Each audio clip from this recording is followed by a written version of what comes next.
Now, the Gemara says, Reshaim, all their life is full of regret. Wicked people, their entire life is full of regret.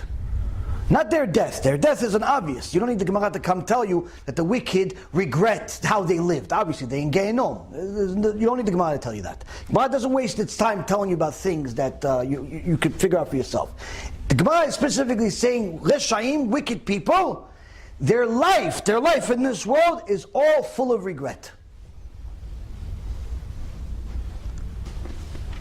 The more wicked, the more regrets. Now, easy way to understand it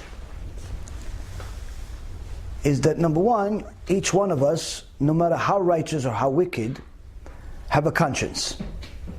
And we know deep inside, even if we don't want to admit it, whether we're doing right or wrong. The inner nature of a person knows that there are certain things that they do that are wrong, even without knowing Torah. For example, the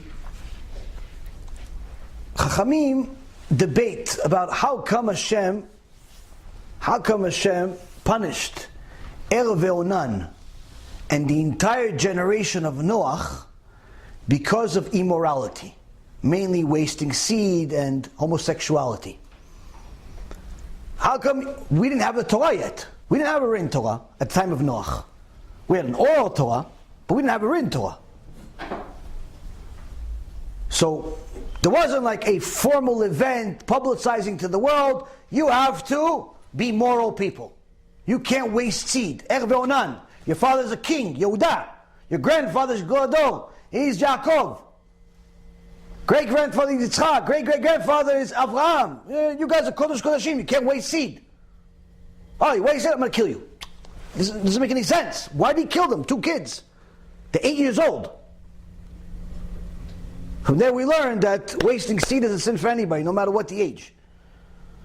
But there was no book telling Er ve'Onan, hey, it's a sin to waste seed. Needless to say, the generation before them, several generations before, 10 generations before them, 12 actually, generation of Noach, the entire generation got destroyed for the same sin. But there's no book telling them, hey, listen, don't waste seed. Torah didn't come out yet as far as the written Torah saying that you're outright not allowed to do it. So how come Hashem punished everybody such a severe sin of death? There's no recovery from that. For that sin. Arav Sternbach, Shichyeh, says because this is a sin that does not require the Torah to tell you that it's a sin. It's in you to know that it's wrong. And every single guy that has ever made this sin, none of you, Hashem, every single guy ever made the sin knows the difference between being with his wife and wasting seed. The second the seed leaves their body, there's an immediate reaction that your body has, and your not just your physical body, but your mind has, that is extremely different between the two. Has nothing to do with Judaism. This is in every single human being. Now, the only way you're going to know it is if you experience both. Now, if you're not married, you've never been married, or you never had, a permissible intimacy with your wife, obviously, you're not going to know what I'm talking about. Only a person that has experienced both of them knows this for sure. Why? There is a huge difference between the two. Now, even without knowing this part, which is generally just for married men, even without knowing the good part, how the kosher intimacy is, everyone knows that the non-kosher one, everyone knows, is bad, is wrong. Everyone knows. Anytime a man wastes seed, immediately after, they feel terrible. They don't know why, but they feel like they just did something bad, like I just wasted time, I can't believe I did this again. Why does everybody want to stop if it's nothing's wrong with it, like the psychiatrists say? Why does everybody try to take all types of classes and all types of special activities to stop if it's so good for you? Because everyone knows it's bad. But inherently, you don't even need the doctors to tell you that it's bad because you feel it. Better yet, for people that are promiscuous, that are even worse than doing it by themselves, there's a major difference between a man being with his wife, being kosher and holy when she's pure, and being with some woman he met. What's the difference?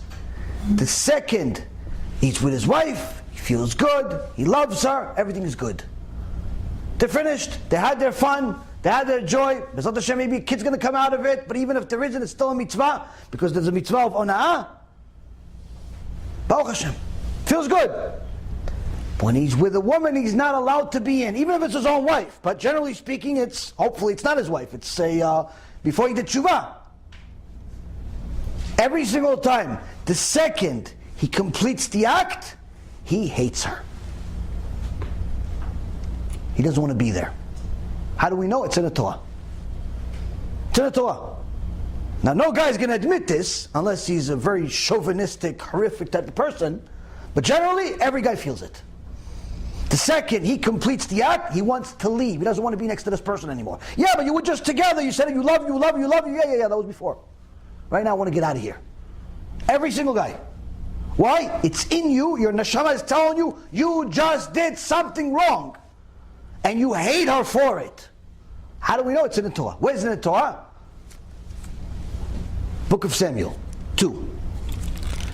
Says, chapter 13, verse 15. וישנא אמנון שנאה גדולה מאוד, כי גדולה השנאה אשר שנאה מאהבה, אשר אהבה ויאמר לה אמנון קומי, לכי. ותאמר לו, על אודות הרעה הגדולה הזאת, מאחרת אשר עשית עמי, לשלחני ולא אהבה לשמוע לה? David HaMelech's son raped his daughter because he was infatuated with her. His name was Amnon. He was infatuated with her, obsessed with her. And eventually one day, he fooled her into thinking that he's sick, and he ended up raping her. That's how much of a sick person he was. Now after he raped her, this is what happens. Afterwards, Amnon despised her. Right after the act, Amnon despised her with great hatred. His hatred was even greater than his love that he had felt for her. So Amnon said to her, "Get up and go away." But she said to him, "Do not do this greater evil, that which you have already done to me." Says, you already did something bad to me, now you're embarrassing me on top of it? You're kicking me out? Why is this? Because, Rabotai Yekarim, this too, like everything else in the world, is in the Torah. When a person does something immoral, inherently they feel bad about it. They just don't know how to rectify those feelings. Same thing with homosexuals. Same thing with anything. You know it's wrong, and therefore you don't feel as good about it as you did before the act. Why? Because the act, the second before the act, all you were thinking is imagination. Oh, yes, once we're together and we're going to love and this and that and all this junk that's filth in your mind. And you're only thinking about the good and this and the pleasure and that. Nothing real. All fake, imaginary. Yeah, I'm going to look at this, and I'm going to think at this, and we're going to go here, we're going to go there. Now, after that desire is relieved, what happens? Sechel comes back. Your mind, your intellect comes back. Now you have time to think. And immediately, the moment your mind is free to think, it realizes what an idiot you were. It realized what wrong you did. It realized what did I just do? But you don't know how could this be. 5 minutes ago, 10 minutes ago, an hour ago, I was all about this. I was dreaming about this for 3 years to finally get to today. How come I feel like this? Like all my hopes and dreams were to get to this, and now it's like, so what? What a dream, what a killer this is. Some people get depressed over it. You know how many stories like this I have to deal with? Poor young girls get taken advantage of by these filthy men who pretend to be religious. The second they allow them, I don't want to be with you anymore. What do you mean you don't want to be with me? So you love me? Yeah, no, I realize I don't love you. What do you mean you don't realize you don't love me? You're still in the same bed. Rasha. They don't even have the decency. Why?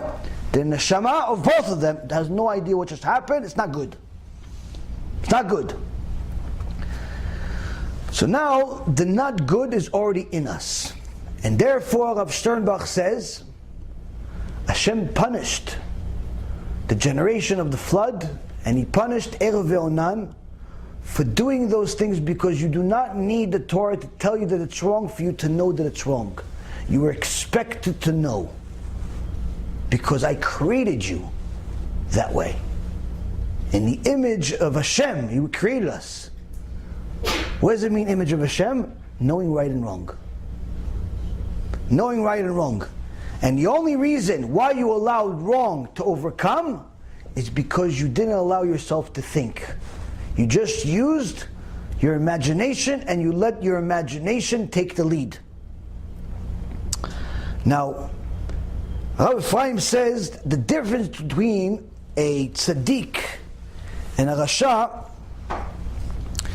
is that a rasha uses his imagination to think about the sins. His imagination, her imagination, is thinking the details of the sin that they're about to do. Oh, this girl, I'm going to get her number, and then she's going to call me, and then I'm going to call her, and then we're going to go there, and then we're going to go there, and then we're going to be here, and then we're going to be there, and I'm going to wear the glasses, and I'm going to wear this, and they have all these things, and now she's looking at him back. It's like, oh, he has glasses on. Oh yeah, and must be taking me over here, and he must be taking me. He must buy flowers too if he has glasses. And they think about the sins, sin over here, sin over there, sin. That's what Rashaim do. Even if they're generally good people, they don't want to kill anybody. But the Rasha, meaning the one that goes against the Torah, what do they think about? They use the imagination that Hashem gave them to give a visual to their sins.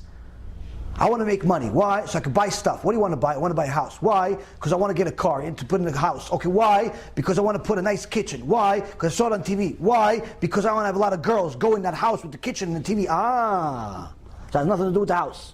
So if I just told you to take the girls, without the house you'd be fine too. Sin. But you just visualized the whole house and the kitchen and the cars was how you imagined sin. You don't need the cars. You don't need the house. You just want the sin.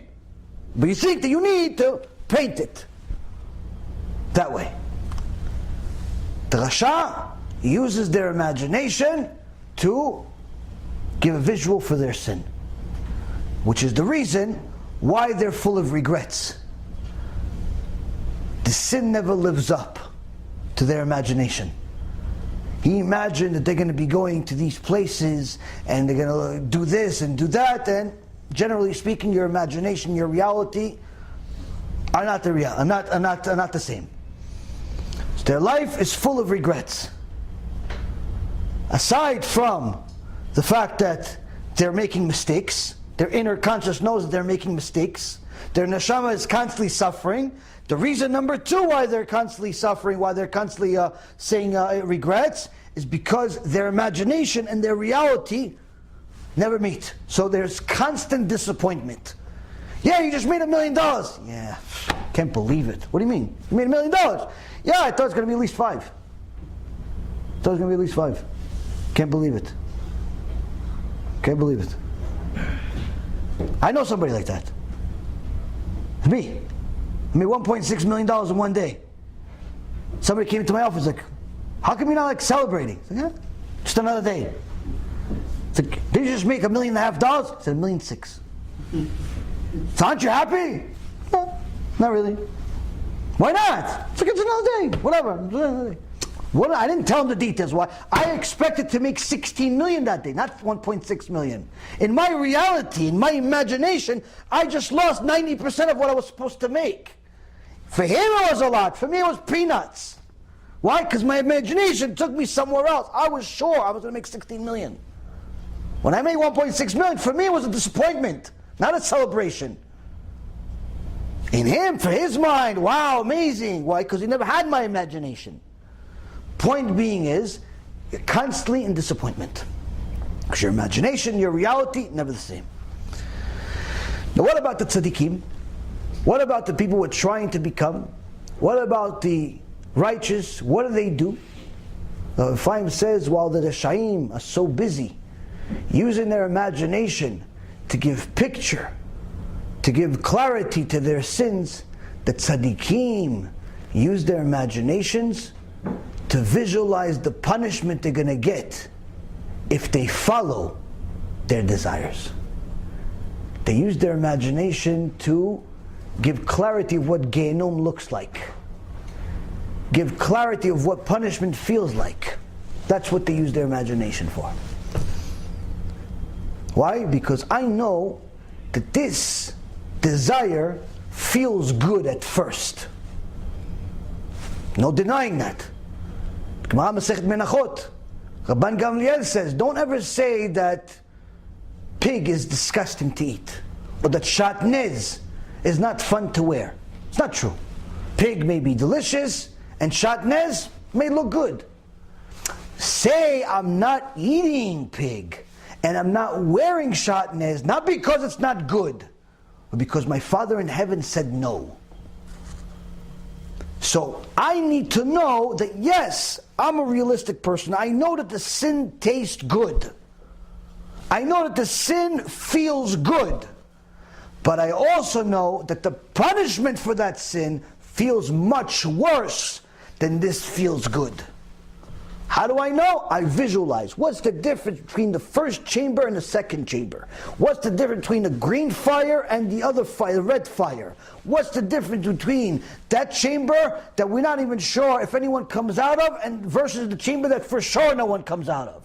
What's the difference between this punishment and that punishment? What's the difference between this knife and that knife? What's the difference if they feed you the sand or they feed you the glass ready? What's the difference between the snow Gehenom and the fire Gehenom? When a person starts visualizing all of these fun places, guess what? The taste of pleasure that he had when he wanted to sin suddenly dissipates.